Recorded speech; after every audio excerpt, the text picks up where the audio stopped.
আজকের রেসিপি নারকেল দিয়ে কুমড়ো ছেচকি।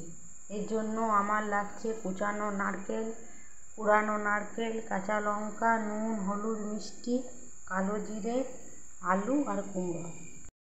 দিয়ে দিয়েছি, তেল গরম হয়ে গেছে, এবার কালো জিরে ফোড়ন দিয়ে দেবো। এসেছে, এবার কুচানো নারকেল দিয়ে দিলাম। ভাজা হয়ে গেছে, এবার আলু লাল করে দিয়ে দিলাম। মাছ ভাজা হয়ে গেছে, এবার এর মধ্যে কুমড়ো দিয়ে দেবো, ভালো করে ভেজে নেব।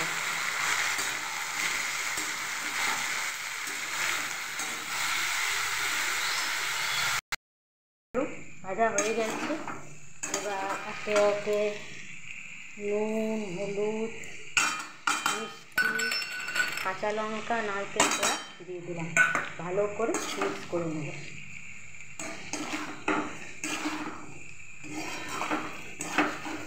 এবার গ্যাস কম করে ঢাকা দিয়ে দেবো। কুমড়ো আলু সেদ্ধ হয়ে গেছে, এবার নামিয়ে নেব। রেডি হয়ে গেছে নারকেল দিয়ে কুমড়ো ছেচকি, রেডি।